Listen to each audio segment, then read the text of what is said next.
Hello everyone, welcome back to the Gentle Dog Trainers channel. I'm your host Olivia De Santos, and today we are talking about how to introduce your dog to your new puppy, or rather your new puppy to your dog. I don't have puppies anymore, unfortunately, but I did once, and of course my dogs were once puppies, and it's really interesting process to introduce your little one to your established at-home dog, and that process can be a little bit nerve-wracking, and I'm going to break it down for you today. But before we dive into the content, I encourage you to subscribe to this channel if you want to raise happy, healthy and well-behaved dogs. We talk about all things dogs every single week, so just click the subscribe button and hit the notification bell so that you never miss an upload. Now let's dive into the delicate process of introducing your puppy to your dog. So if you're watching this video, you're likely preparing to bring home a puppy, or you have already brought home a puppy and introduced to your dog and it did not go well. So in both cases, this video is going to help you. I've also written an article about this, so do check that out in the description box down below. There are three things to keep in mind when you start this process. One is that dogs are territorial animals. This is just a natural instinct to protect the home, protect what's yours, protect your family. So your established at home, maybe adult dog has already gained a sense of territorial right over your home. And so this is something that can cause some friction when your puppy comes into the home. The next thing to think about is that your dog can have different temperaments in different spaces. So let's say that outside of the home, your dog is super friendly, biggest teddy bear, he talks to all of the dogs, he talks to all of the babies and all of the people, everyone loves him. But as soon as your postman comes to the door, goes crazy, goes really wild, aggressive, barks, etc. That dog is the same dog, but it's just that sense of territorial ownership is different outside the home to inside the home, and sometimes it's even different depending on where you are in the home. So there might be certain rooms, for example, in your house that your dog doesn't go into very often, that they don't have any sense of territorial feeling about. But they will absolutely have a territorial feeling about the front yard or the backyard or their bedding space and their eating space, right? So this is something to keep in mind. Different spaces have different moods, let's say. The third thing to keep in mind is that your anxiety can be transmitted to your dog and your puppy whilst you do this process. Now, I'm not saying that you can't be anxious in this moment. It is a pretty nerve-wracking time to introduce your puppy to your dog because you don't know what's going to happen, and just as humans, we go through all of the worst case scenarios, and that can just make you feel a bit tense. That's completely normal, that's completely human. But I do encourage you to try and calm yourself down as much as possible, because your dogs can read your nerves, and if you go into this as really tense and really anxious, then you'll just have more issues going down the line. So try and go in with a calm and confident attitude. Keep your voice really soft and welcoming, and that will just make the process so much easier. Okay, let's get into the steps now. So step one for introducing your dog to your new puppy is to make sure that both, but definitely your older dog, is exercised, rested, watered and fed. I'm a very hungry person, and I'm pretty horrible to anyone that I meet, a new person that I meet, if I haven't eaten in the past 4 hours. So imagine how your dog might feel. So make sure that your dog's basic needs are taken care of. For this could be quite a stressful situation, and you don't want their hunger or their thirst or their tiredness to add on any extra stress. The second step to introducing your puppy to your dog is to choose a neutral space. Now, this definitely depends on how you are bringing this puppy home. If you have the opportunity to, it would be great before the puppy actually comes home, that your puppy and your dog meet at a park or something like that, where they can get to know each other in a neutral space. This will just make it a little bit easier. It can be an issue. It can trigger your dog's territorial nature if a puppy just walks in, right? So it's really good for them to meet beforehand.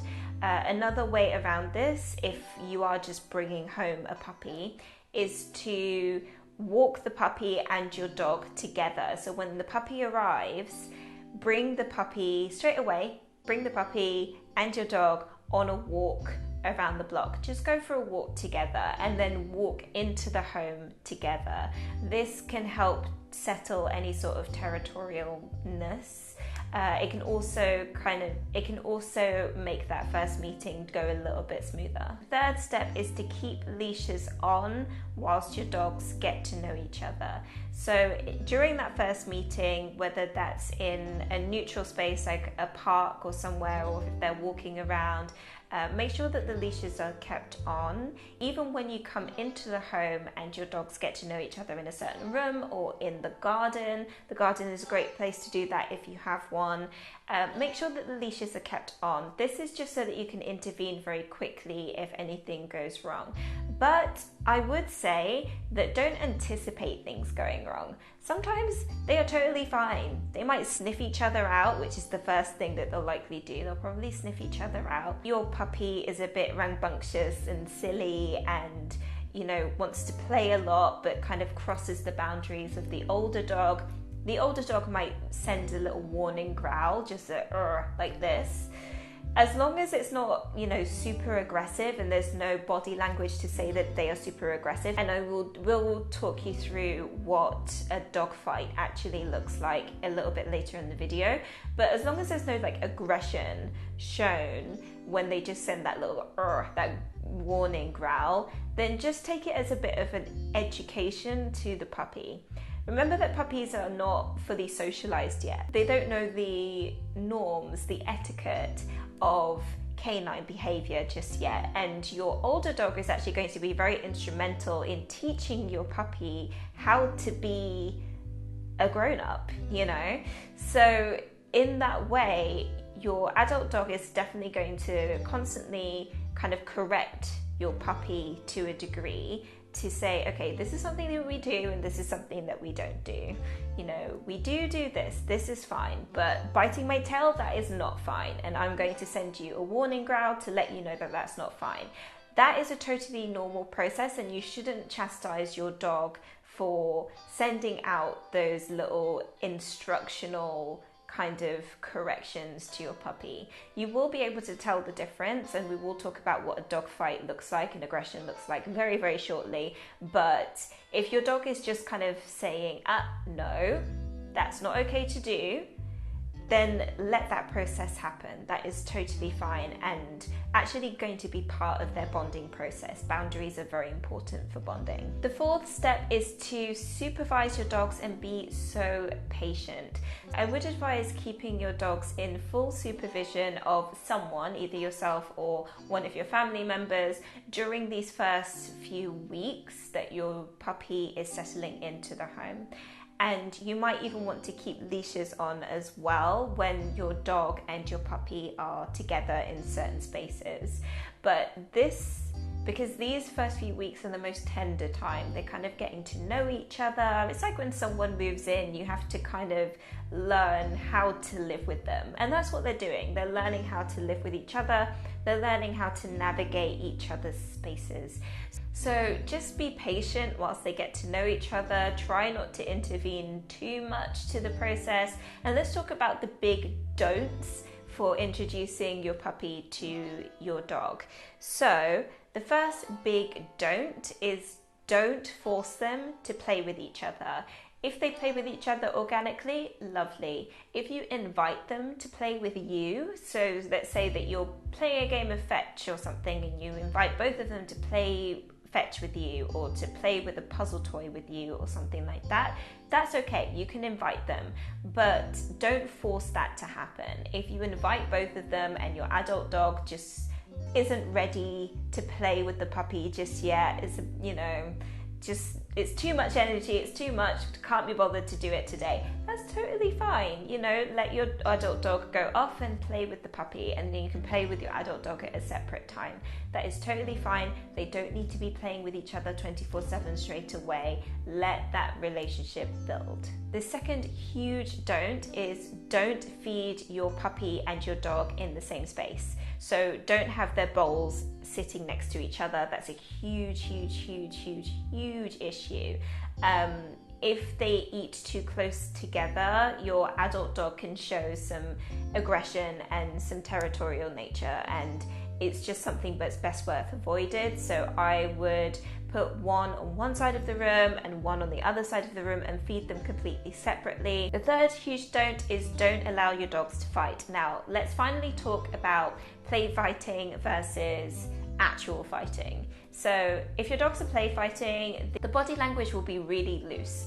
So it'll be really loose and free. They'll be really playful. Their ears will be floppy. Their tails will be wagging. They will have a bit more of a relaxed demeanor about them as they play. They will still have growls and barks and stuff like that, which is why it's confusing with an actual fight. But you have to look at the body language and the muscles. They tend to be much more relaxed. Whereas with fighting, the ears will be pinned back or slight upright, but usually pinned back like this. The fur on their bodies will be at an end, so they may stick up like this.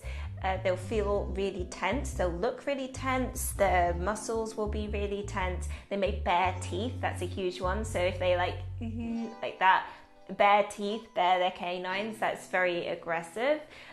So you'll be able to spot a lot of aggression. There'll also be like a bit of a standoff as well. Maybe even one of them will whimper or show signs of like submission if they are scared enough, and that will usually be the puppy because they are the younger one in this situation. So that is the difference between a play fight and an actual fight. And we will do a video on how to break up a dog fight, but the very broad strokes of it is, if you notice that things are getting heated, things are getting very aggressive, then you do need to separate the dogs. The best thing to do is to use distraction techniques. So it could be spraying citronella or a loud noise and then beckoning them to come to separate spaces. So that could be a crate space or a kennel or separate rooms. Just separate them, let them calm down in their own time, and let them, just settle before you bring them back together. If you do need to physically intervene, it's like the absolute last resort because you can get really hurt. Just make sure that you don't put your hands or arms in the way of any mouths because you'll likely be bitten and this could be a huge issue. I also wouldn't advise like wrestling them away from each other. The best thing to do, the best technique that vets say is to wheelbarrow. So this means that you and another person grab the hind legs of each of the two dogs and pull them away from each other that way, or rather walk them backwards away from each other just so that you can kind of separate them to separate rooms. So that's how you break up a dog fight in very simple terms, but we will do this a little bit more in detail at a later date, so subscribe so you don't miss that video. The fourth big don't is don't hold either your dog or the puppy when you introduce the two of them. So this can happen particularly with the puppy. So generally owners will hold the puppy and kind of lean them down to introduce them to the dog and say hello, and wave and stuff. Don't do that. It's really stressful for the puppy in particular to not have use of all of their limbs and use of their entire body when they are in this stressful situation.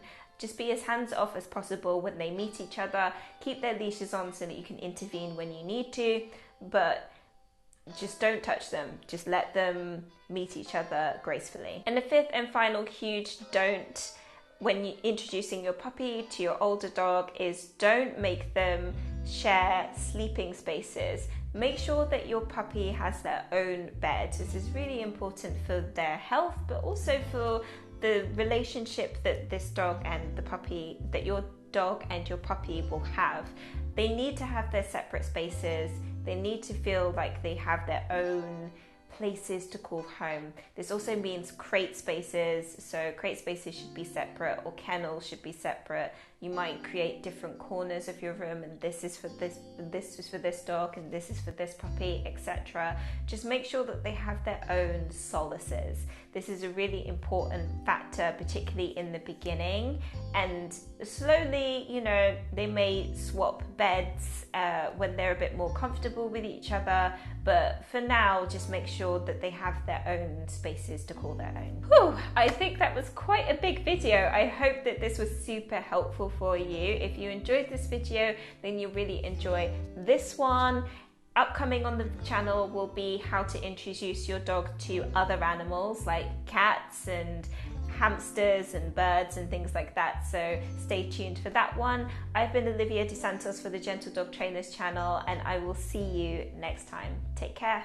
Bye-bye.